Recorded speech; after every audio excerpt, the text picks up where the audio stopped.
Welcome to MSP Voice, the weekly show for MSPs by MSPs. Brought to you by Cloudberry, the #1 cross-platform cloud backup.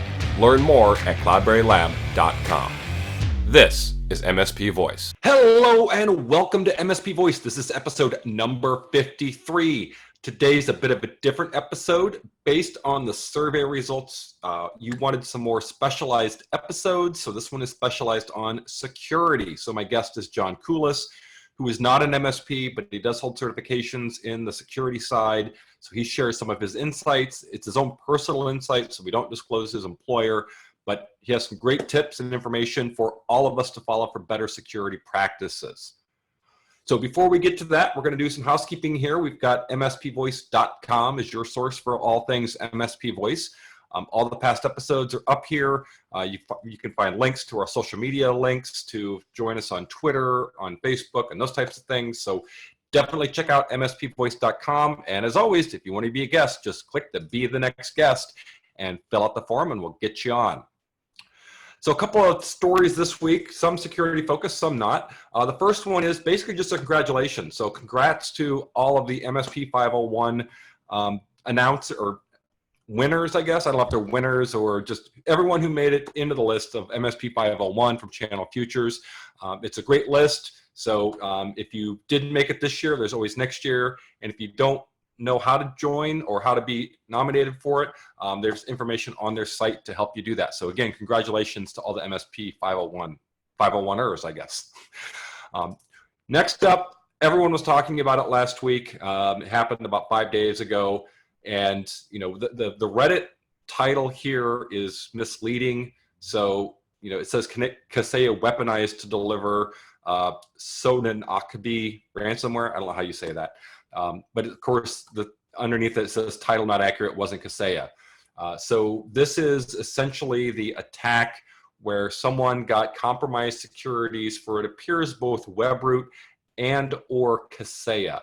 So, you know, both Webroot and Kaseya have said there wasn't any holes that were exploited. It was simply compromised credentials that allowed people to get into the console for those things. And then the hackers were then able to go out and perform some attacks to deploy this ransomware. So I don't know, it's hard to say exactly how widespread it was. There were a number of people reporting that they had gotten hit. It could be as little as 3 or 4, it could be even more. But this Reddit thread kind of has all the things going on.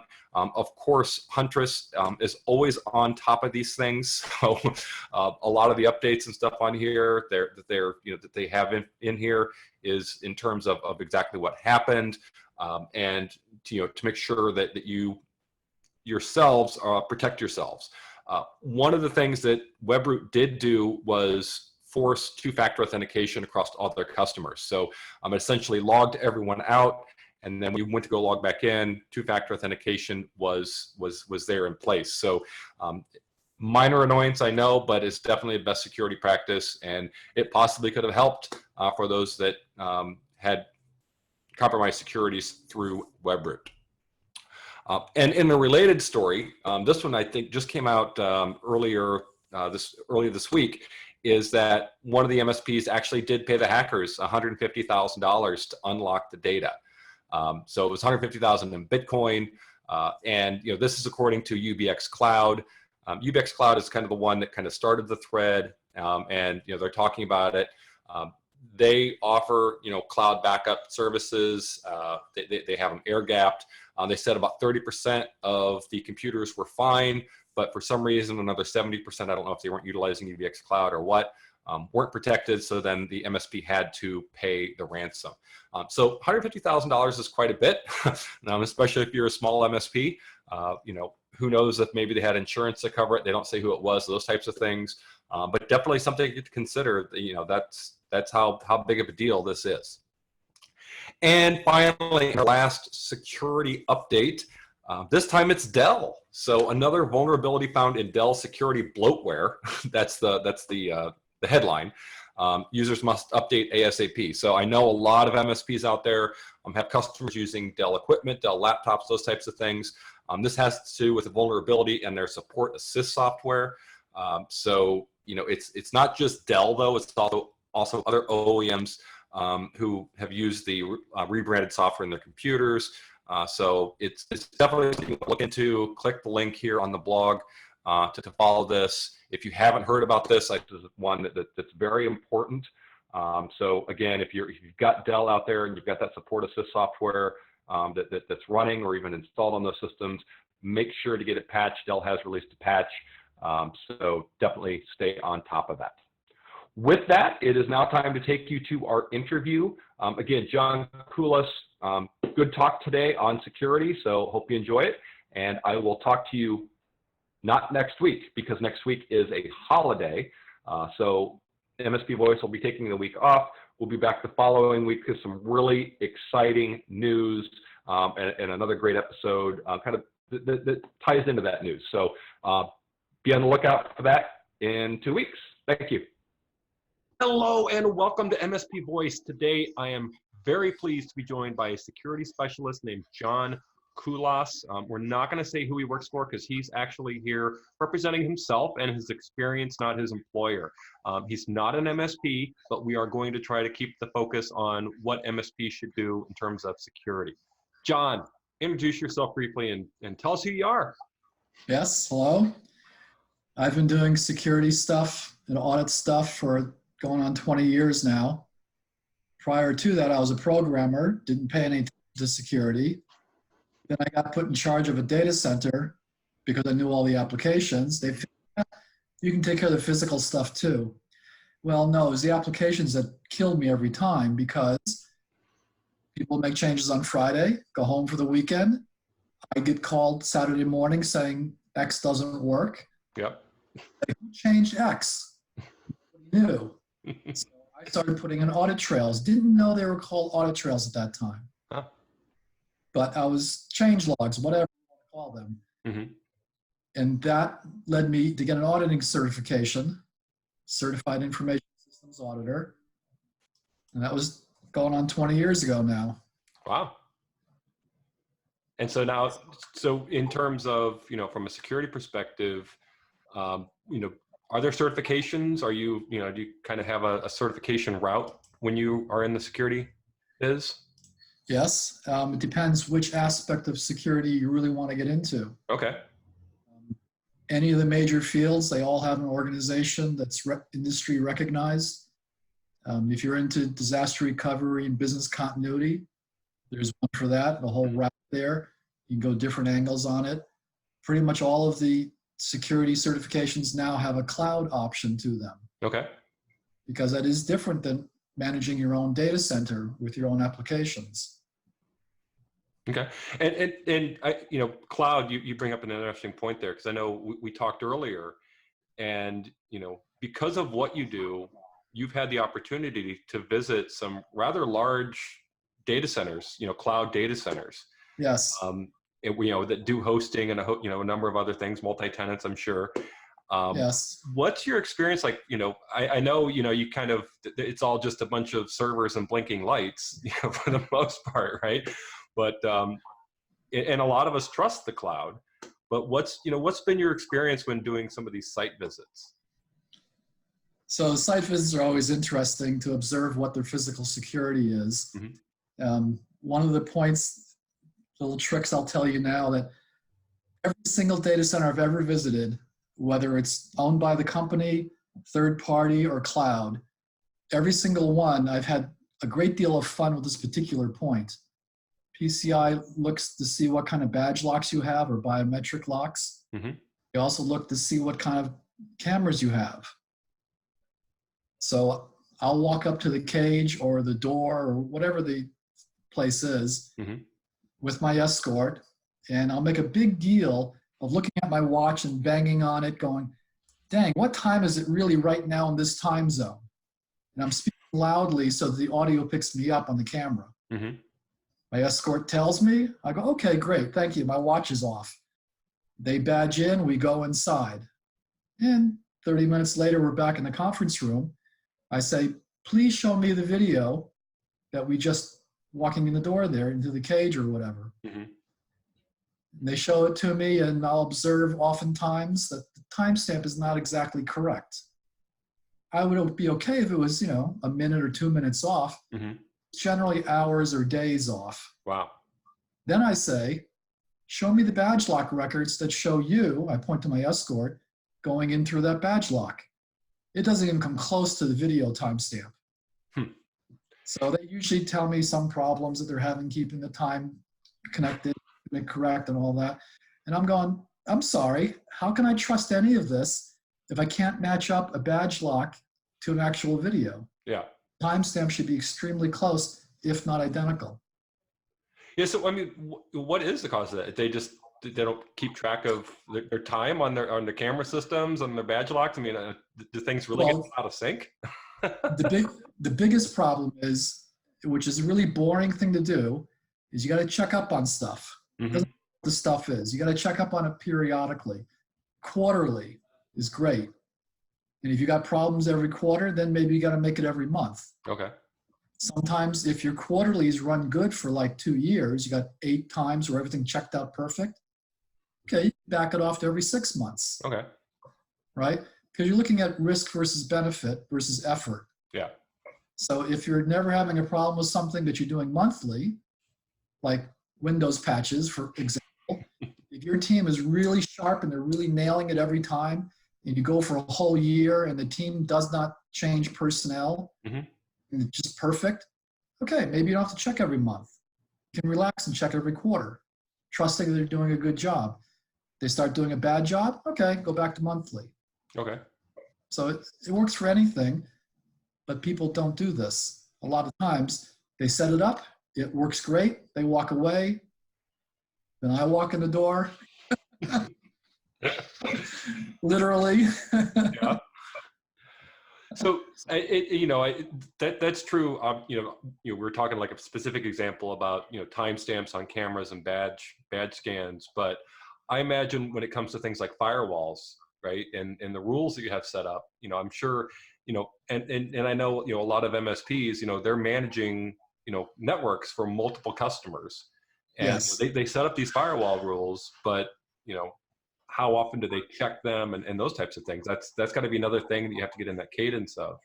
Yes, there should be a tight cadence between the provisioners of the servers, if it's VM or physical, mm-hmm. running the IPs and turning things up and down. There should be a very tight linkage to the firewall rules. So again, first start off maybe every 6 months, check the firewall rules, never know what they're actually doing, which services, mm-hmm. just make sure all the IPs are still active. Yeah. Yeah, I mean, what's one of the most common things that you see when it comes to firewalls and things that are broken or things that set off red flags in your head as a security person? So the first thing I do is I look over all the rules, mm-hmm. and what I'm looking for is rules that are broken. Like every IP has to have 4 octets. I see an IP with 3 octets, I know there's a problem.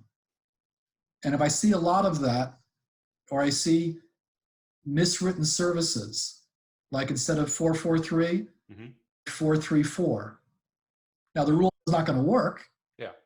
And so they'll put another rule in saying 443. But see, this is what clues me in that there's a lot of garbage in the firewall. If there's garbage in the firewall rules, then they're probably not taking care of the actual working rules very good either. Yeah. Yeah, because you miskey it, and instead of changing it, you just create a new one for the correct one. The incorrect one is still out there, allowing that traffic in. Potentially, yes. Potentially, yeah. Problem. Yeah.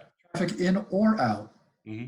Because when there's a breach, when the hackers get into your network, they have to have some way of exfiltrating their data, getting it back out. Yeah. So that's why the ingress rules are very important, hopefully to keep the hackers out. But when they get in, and they will, you have to try to limit how they can get out. Okay. So, other than, kind of going through and checking your rules, any other advice, especially, if you're managing firewalls across a number of different customers, because that could get daunting, right? Yes. Well, if it's daunting, then maybe you need more staff. Okay. Right. And then, like I was mentioning earlier, if the firewall rules are in good shape, the ones that are actually being used, you know what they're being used for, then maybe you can slide back to doing it every 6 months. I don't really slip to annual usually because that makes too big of a gap. Yeah. But sometimes if the 6-month one looks really sharp, okay, I'll just do a quick cursory look at the 12-month, and then we'll pick it up again for a hard look in 6 months. Okay. The biggest issue, again, with firewalls, them up to date and patched. Yeah. Because they are the front gate to everything. The hackers are looking at first. And if they can exploit a security vulnerability on your firewall, then they own everything. Yeah. No, it's definitely, patching across everything is key, whether it's, the firewalls, the software, the operating systems, we see it time and time again where someone gets in just simply because they hadn't applied a patch that was released 6 months ago. Yes. There was a recent breach where the security team knew of the patch, told the operations team, you need to apply this patch. I guess they all went to lunch and had a beer because nobody applied the patch and nobody checked up that the patch was applied. Guess what? They had a breach. Yeah. So, another thing you mentioned, like when you were getting started, and you mentioned, implementing an audit trail in terms of changes. And I know, for a lot of MSPs out there, they're dealing with customers that, might have a workstation that multiple people use. And so maybe they only have one login for that workstation or something. So, how important is login accounts, authorizations, that audit trail? So as I mentioned earlier, the hackers will get in eventually because really I'm playing defense. Yeah. The offense can always innovate and do something. There is actually an entire industry all about offense, hunting, and looking on the dark web and finding out stuff, and sometimes actually attacking the hackers. Okay. On the other end of the scale, I'm playing defense. So I need to know who's doing what when and who did it. So if everybody uses the same password and account name, then I don't know who did it. When I find a problem, all I can do is call them all into a room and say, unless you can prove to me you were in the hospital or something where you couldn't do any typing, I'm going to have to treat you all as criminals. Yeah. That never goes over well. Because, of course, there's people who are truly innocent, but I can't prove it. I can prove that they knew the password and they knew the account name. They had access to the workstation, or they could have given the information to somebody else. When it's tied to a particular person, when each person has their own account name and their own password, then if they give it to somebody else, I still have the one person to hang. Yeah. So, what about in situations where, because a lot of MSPs work in the medical field, whether it's, a doctor's office or a dental office, something like that, and there's a workstation in every room or in every office, and, they have to, it takes extra time out of their day to have to log in every time. And then it automatically logs them out after 10 minutes or whatever, they got to log back in, and because, that's kind of the argument I think that a lot of MSPs hear from their customers is, this is just too complicated. I just want to come in, do what I need to do, and get out. I don't want to deal with logging in and all this other stuff. Yes, I totally agree. And I was using passwords as a generic term, not a specific term. Okay. So there's lots of other ways of proving who you are. So for example, I just bought a new car. The car knows who I am when I walk up to it because I have the key fob in my pocket. I never take the key fob out of my pocket. I walk up to the car, the door unlocks automatically. I go inside, I push the start button after I step on the brake, of course, I'm learning. And everything's great. I never take it out of my pocket. I never have to, quote, log in with a password. So similar things exist for workstations. I've heard of YubiKeys as one thing. You can have, I know a long time ago, they used to have USB devices you'd stick in. And if it was assigned to you, then we knew who it was. Everything was good. So that'd be a lot faster and a lot less prone to errors when time is critical trying to log in. Yeah. Yeah, and like I said, there's plenty of technology out there. It's just kind of implementing it, and so that it's just for proximity thing. All I have to do is swipe my badge or Yes. my even phones now with NFC and those types of things. I'm sure those things work. So definitely, I understand the audit trail. It's so important. And part of the reason why, and what so many out there are dealing with, and is this whole thing about crypto and phishing and all these types of things. Yes. There was just a report recently where again, MSPs were targeted specifically because they manage multiple customers. So if all I have to do is hack the MSP and now I have access into all of their customers, guess what? Now I can demand ransom from 50 people instead of just one. Yes. And the possibility of getting a payout is much greater. So, how do we? I know we can't stop it, right? There's tools out there, and it's like one of the everyone's talking about. Oh, I've got the best thing for this, got the best thing for that. But what's some of the best advice to make sure you don't get hit? Just practical things. Yes. Practical things that I've seen the cloud providers doing, the MSPs, is they just maintain a really low profile. Mm-hmm. Like I had to go look at one cloud provider. It was literally a moment's notice. The bank I was working for got nervous about using a cloud provider. I said, they have physical data centers. We know which ones we're going to be in. Mm-hmm. So when we'll be in which one. One's on one side of the country, one's on the other side of the country. Redundancy, business continuity, disaster recovery, the whole thing, it's all set up for us. Mm-hmm. They were still nervous. They wanted to see that there really was a data center and how well it was protected. So literally on moment's notice, I had to go fly out and make an unannounced visit to the data center. Now, I couldn't actually get even through the front gate because I'm unannounced. I had no appointment, no credentials. So I just drove around the data center in a plain unmarked white van, mind you. Yeah. I had my papers and my driver's license on the passenger seat because I was fully expecting the cops to stop me. Mm-hmm. Why are you circling the data center? I was circling it so I could observe it and take pictures. Yeah, I'm casing the joint, right? Yeah. Did you get pulled over? No, I did not. But let me tell you, I was sweaty a few times when the cops drove by. And I know the security people had to have been looking at me because the plain white van keeps circling them like 5 times,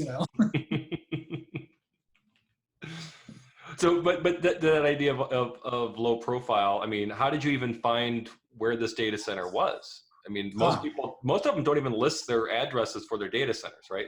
Exactly. You know where corporate is, but where the actual cloud is, it's on a field in Iowa somewhere. Yes.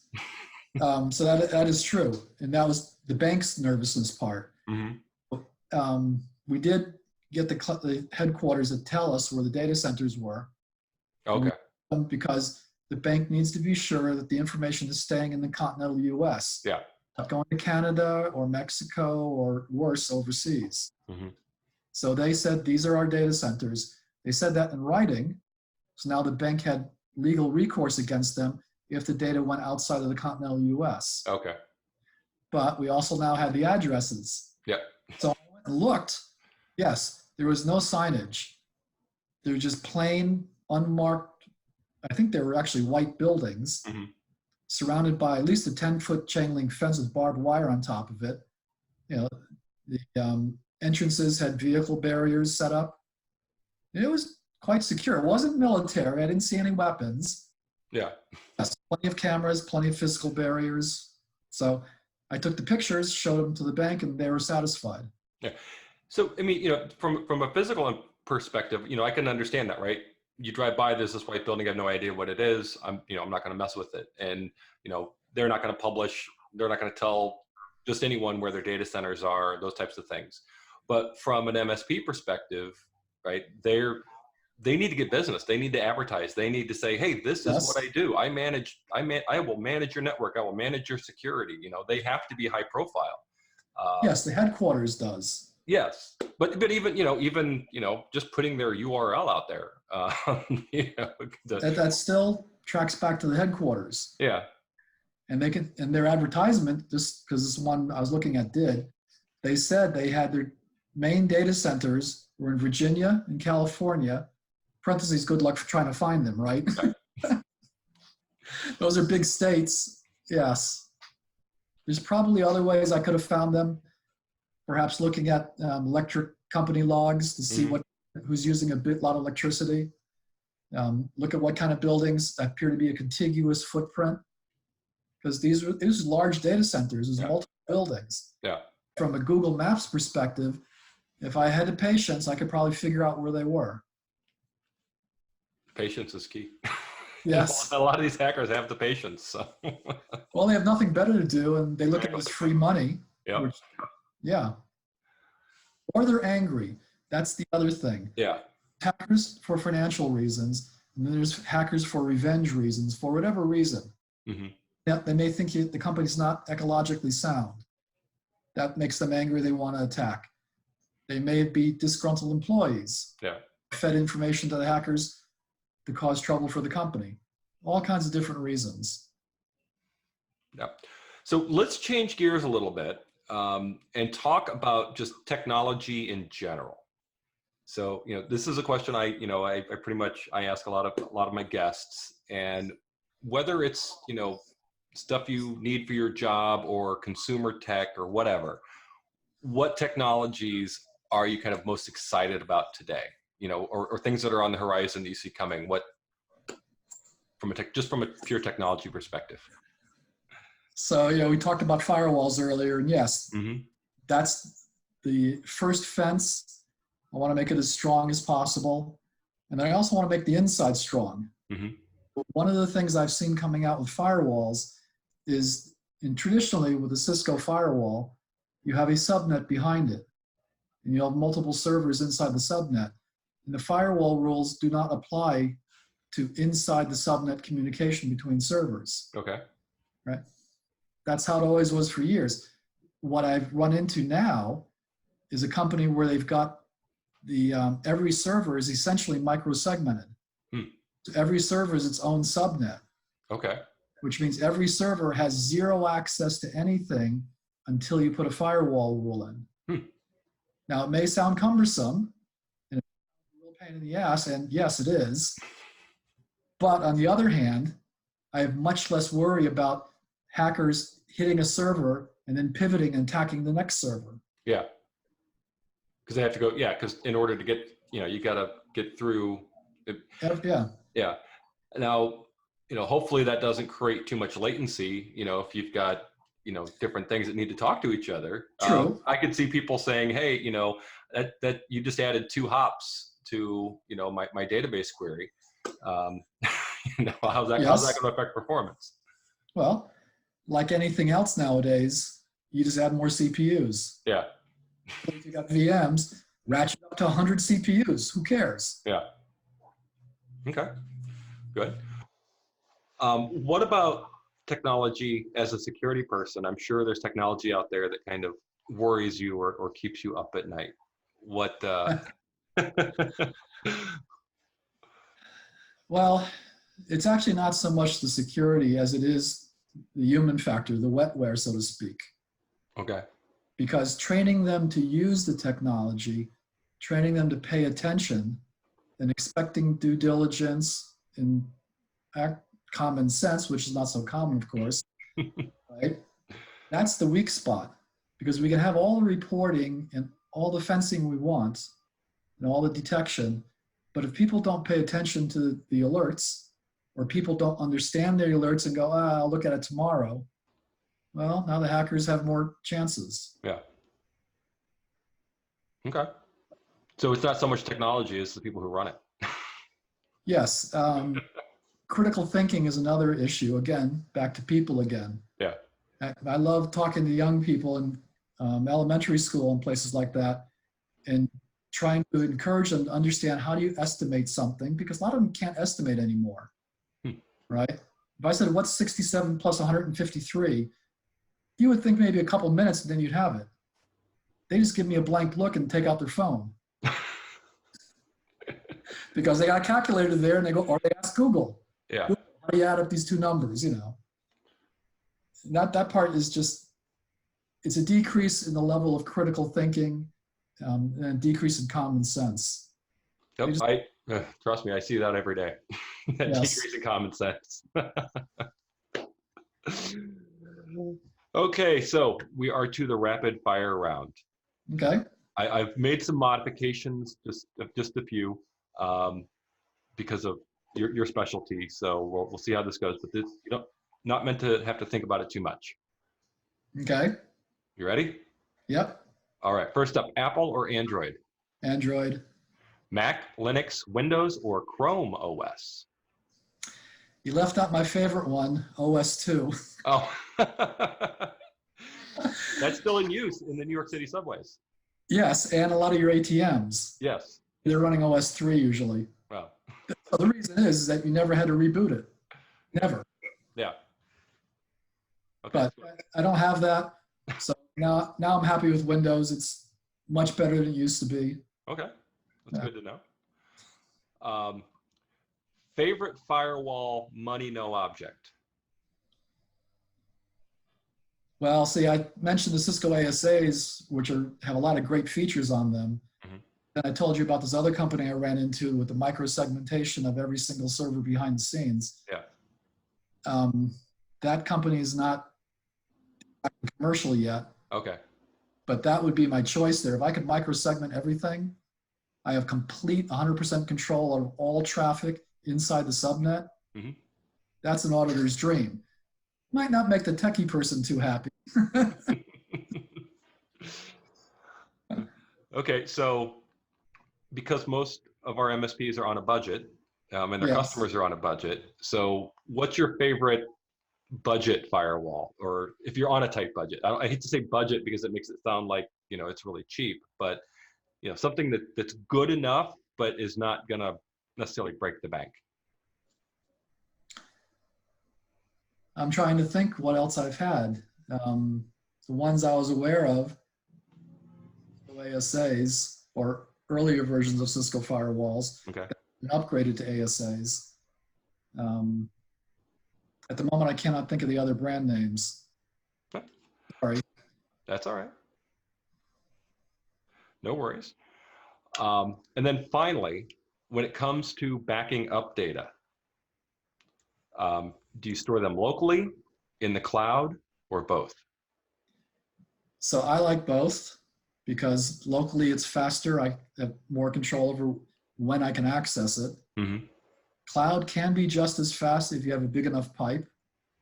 And the access is generally the same way, 7x24. Yeah. But if I was on a budget, I would scrap the local and go with the cloud, period. Because my stuff locally, and I suffer a local physical disaster, where'd my data go? Yeah. With smoke, literally. And that's pretty much what I tell people, right? Is, like you just said, you've got it locally, you can do a fast recovery, assuming the site is still there. Yes. And in the cloud is great when the site is no longer there. Yes. it's just on-site, off-site. It's common sense, right? Yep. So before we go, any other advice, tips, tricks you have for anybody out there, especially for people who manage multiple disparate networks? Yes. You need to have an independent audit group that does check up on stuff. Okay. You need to check up on them once in a while, make sure they're doing the right job. Mm-hmm. You mentioned the other breaches and just recently, there was nobody watching the watchers and the watchers weren't watching. Yeah. So that's why they ended with a breach. Okay. And two-factor authentication, always? Is very useful, yes. There's lots of ways of doing it better than others. Okay. I listened to a webinar just recently. The headline was 7 ways to break MFA. And every single way was social engineering. Yeah. Nothing technical, nothing fancy, straight social engineering. They were able to break them. And it made sense exactly what happened. Because you pick any MFA and think about how can you socially engineer a way to break through that MFA. Yeah. It can be done. Yep. So security awareness, people need to be aware of phishing. be suspicious. Great.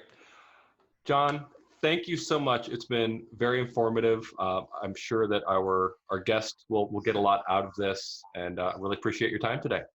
Yes, you're quite welcome. Thank you. All right. Have a good day. Yep, you too.